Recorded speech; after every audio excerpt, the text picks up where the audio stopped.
Es el caso de nuestro invitado, que es un narrador maravilloso de nuestra historia, un gran autor.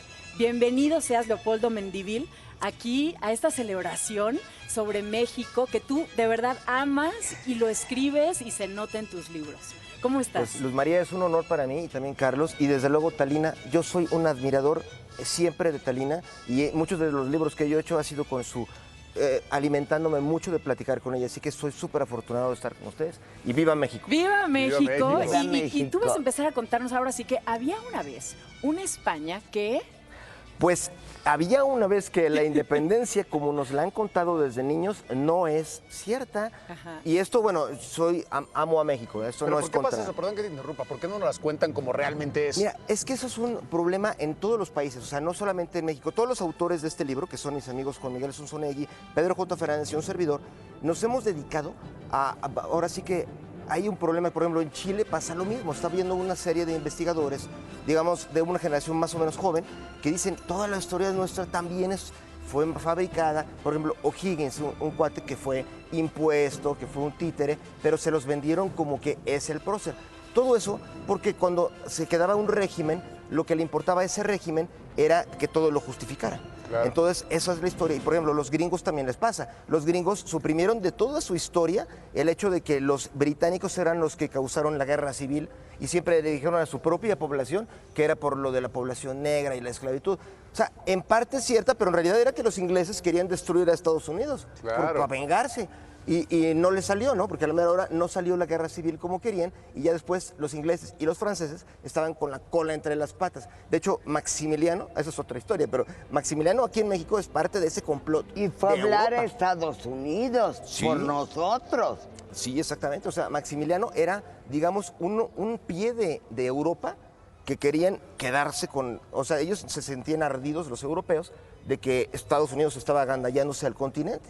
Y dijeron, no, y fue cuando metieron estas, a través de logias masónicas, todo el rollo, hicieron que estallara la guerra civil en Estados Unidos y aquí colocaron a Maximiliano en el Inter, apoyado con armas desde Francia y todo. Wow. Y de hecho es increíble porque, de hecho es en otro libro que platiqué con mi querida Thalina, en el libro Secreto Maximiliano de un servidor, ahí está todos los documentos de cómo Maximiliano, tan santo como lo consideramos, yo soy fan de él, ¿no? Pero él metía armamento a los estados del sur de Estados Unidos. Por eso los del norte, o sea, Lincoln, decía, es un enemigo, es parte de los europeos que quieren romperle la crisma a Estados Unidos, y por eso luego se obsesionaron y dijeron que ellos apoyaron a Juárez, y Juárez realmente funcionó para los gringos. Qué interesante, ¿eh? Está bien cañón. Sí, pero regresando a nuestra independencia. Sí. Empieza todo, y bueno, nos ibas a empezar a contar del cambio dinástico que estaba existiendo en España, ¿cierto? Sí. Sí, es que en España la independencia nuestra realmente comenzó porque hubo un cambio de poder, digamos, en 1700, hasta entonces en España los reyes eran los Habsburgo, que eran de la familia austriaca, ¿no? Pero de repente, por un problema de que Carlos II no tenía hijos, hijo varón, hubo un problemón y otros países, por ejemplo Inglaterra y Francia, estaban decidiendo quién era el que tenía que heredar el cargo, y a la mera hora quedó un tipo que era un pariente, pero era francés, era de los Borbones. O sea, acabó siendo Felipe V y cambió la familia de los Habsburgo, que eran austriacos, a los Borbones, que eran franceses. Pero el problema fue que desde 1700 para en adelante, los reyes de España realmente jalaban para Francia.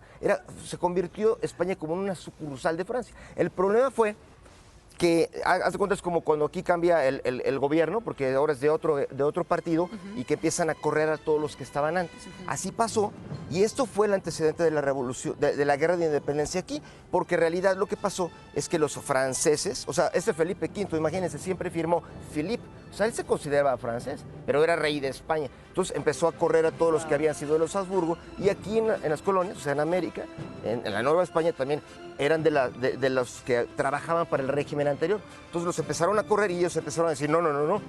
Y como los Borbones estaban contra la iglesia, querían ponerle muchas cortapisas a la iglesia, la propia iglesia fue la que se rebeló. Entonces lo que nos enseñaron de que la independencia de México fue México luchando contra España para independizarse, en realidad no. En realidad lo que ocurrió es que en 1808 Francia invadió a España, o sea, Napoleón conquistó España y luego los españoles estaban en la bronca de que ellos querían independizarse de Francia. O sea, esa es la parte que no nos han contado. O sea, en realidad lo que ocurrió es que, por ejemplo, Miguel Hidalgo era un sacerdote y él nunca dijo, yo quiero independizar a México de España. Él decía, soy de los que se rebelan contra la invasión de Francia a España. O sea, eso es la verdad.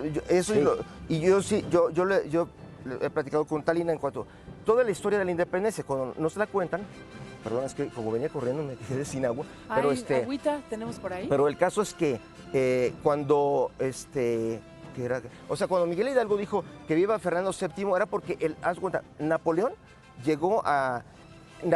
hizo una super trampa a los españoles, que fue como una especie de venganza de lo que le había pasado a México cuando Cortés llegó y dijo, yo quiero ser amigo de los mexicanos y arrestó ahí en el castillo a Moctezuma, así como que a traición. Bueno, lo mismo le hizo Napoleón al rey de España, que era Carlos IV, y dijo, oye, estoy en guerra con Inglaterra, puedo pasar por España para conquistar Portugal, que Portugal era aliado de Inglaterra, y los españoles dijeron, ok, pues el caso es que pasó por ahí Napoleón y dijo, me quedo con España, Claro. ¿no? Y el pobre rey de España dijo, Y bueno, pues se quedó el pobre hombre, y luego los corrió, y Napoleón puso a su hermano como rey de España, y fue donde aquí en México los que vivían, digamos, del sistema,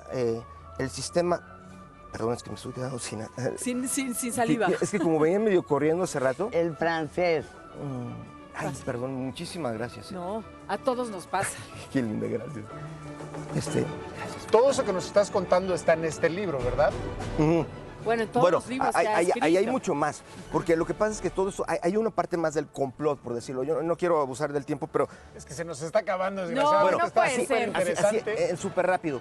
Esta independencia de México también hubo una intervención, un complot por parte de Inglaterra, y con decirles que aquí estaba un embajador de Estados Unidos que fue el que empezó a manipular todo para que traicionaran a Iturbide, para que Iturbide lo quitaran del poder y quedaran a cargo, pues ahora sí que la directriz de los Estados Unidos, o sea, en pocas palabras, ¿Cuántas cosas que no se sabían, eh? pues es que está muy cañón, porque Siempre complots. la independencia de México realmente fue una guerra de otros países librada aquí, donde España y fuerte. México fueron Qué víctimas. interesante. Qué interesante. Es Leopoldo Mendívil, hay que comprar el libro. Así es. Y los que se encuentren a la librería. Quisiera tener 2 horas para Sí, platicar claro. contigo, pero desafortunadamente esto tiene que seguir. ¡Vámonos! ¡Viva México! ¡Vámonos! ¡Viva México! Gracias, amigo. Gracias a ustedes.